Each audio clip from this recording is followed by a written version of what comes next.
musliman, për shembull te arab, që ai e merr gruan për grua vajzën e mizës ose vajzën e tezës, e me marr atë kulturë, ne për shembull edhe mu mshel, ajo nuk është e jona, ne jemi shqiptar.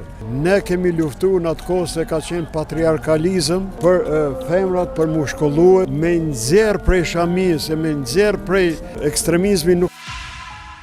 Apo më tregon cili është mendimi yt për rinin sot? A është njëjtë siç ka qenë kohën e juaj, sa i përket respektit, edukatës e krejt këtë?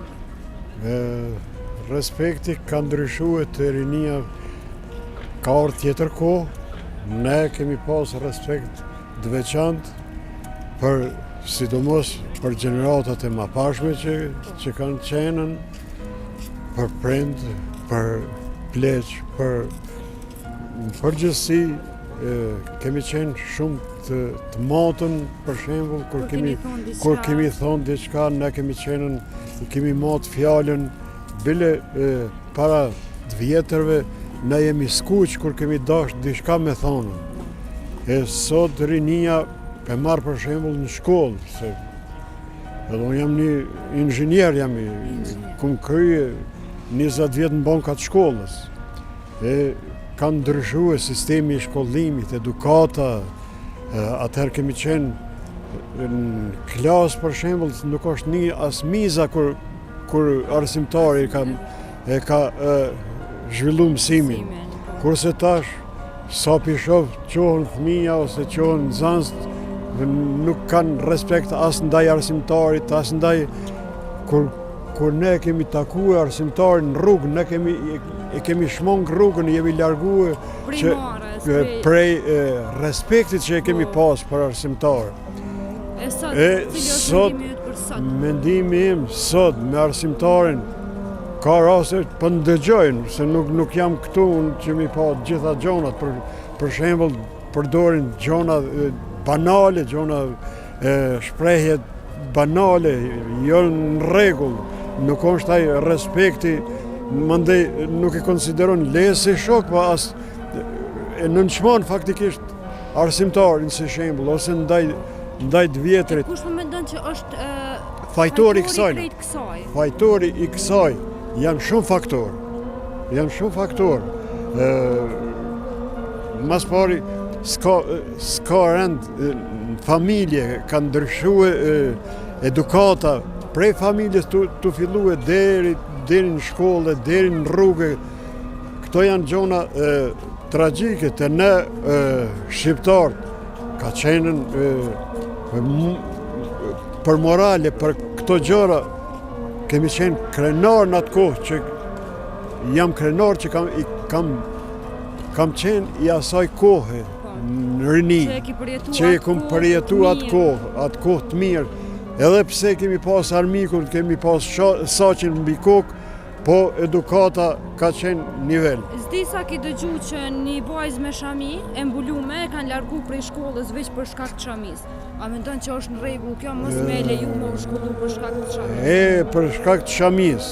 Tash më qitën temë që në gjeneratën tonë. Se në gjeneratën e juj nuk besoj që kanë penguar. Veç pak, deshta unë në gjeneratën tonë, ne kemi luftuar në atë kohë se ka qenë patriarkalizëm për femrat, për mu shkollue, se nuk kanë qenë të shkollume, edhe me nxjerr prej shamis, me nxjerr prej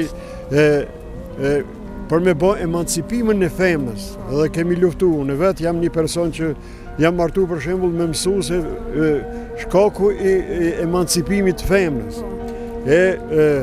Tash kundërtën përbojnë për mi mbyllën femrat. Ajo nuk është e jona, ne jemi shqiptarë. Çdo respekt për fenë, ne jemi musliman, por ekstremizmi nuk është i mirë. Mendon që nuk është në rregull.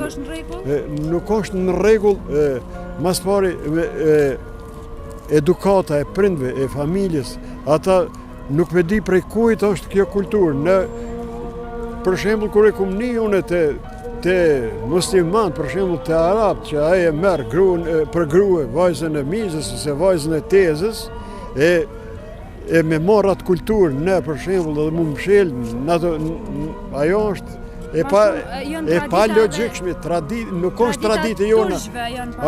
Traditë e turqve dhe arabëve. Po. A unë na i kem tradita Po, tjera. ne i kemi tradita tjera, ne bile jemi... A je i pajtimit që mbulesa është nëse ki dëshirë mbulosh, nëse nuk ki dëshirë është... Okej, ajo e drejt personale. Normalisht. Mirë po, nuk as ekstremiteti, tash Po. pildigjojmë edhe për më falin shprehje në shkollë, edhe ajo është ekstremizm, as ajo nuk na përket neve.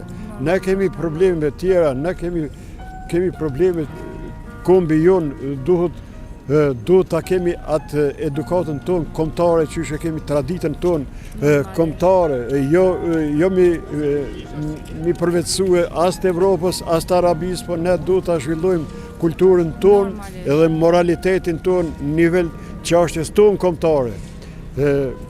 Për shembull, për marr, atje na kritikojnë, për shembull, thonë që jemi patriarkal, nuk është çështje patriarkalizmi.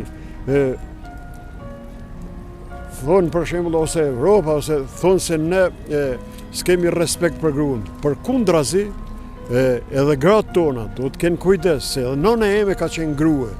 Edhe ti je për shembull femën, respektin më të madh shqiptari e ka për gruan, i vetmi shqiptari në traditën tonë e ka lënë kokën për moralin, për dashurinë që e ka pas për gruan edhe për me mbrojtën personalitetin e gruas. Tash është bon katastrofë, vajzo. Tash nuk është njëjtë. Nuk është njëjtë. Ne nuk jemi evropianë. A mendon që edhe teknologjia pak e ka... Teknologjia s'ka të bëjë me këta. Me telefona, me sociale... Ajo është tjetër, po. Edhe ajo e ka bën të vetën. Edhe ajo nuk është në rregull me shfrytëzue po telefonin e krejt, ajo është ka pozitive. Pa ato negativet, pse i merr dikush? Për shembull ai moshkull ose ajo femën. Ato gjona amorale, për shembull, çka paraqiten aty. A e mendon ai se e ka motër, për shembull, ose vlla, ose e mi bën ato gjona fleshta nuk na e turpshme është. Duhet në mënyrë pozitive, mi morë vetëm gjonat pozitive mi përveçue, jo ato negative. Cila ishte këshilla jote që i kishe jap për rinin sot? Për rinin sot, rinia tjetë për më bëmë rinie shnosh, moralisht, mos ti kopjojnë gjonat e flishta, të shkollohen, të ngritën, edhe në pikpamje nacionale, kombëtare, të punojnë ma shumë, të jenë kompakt, edhe ta dojnë kombin. E jo mua agrajise me morë gjonat të pa arsyeshme. Na të falenderojmë shumë, i nderuam që ndave kohën. Ju falenderoj, gjithë qef, shumë falenderoj.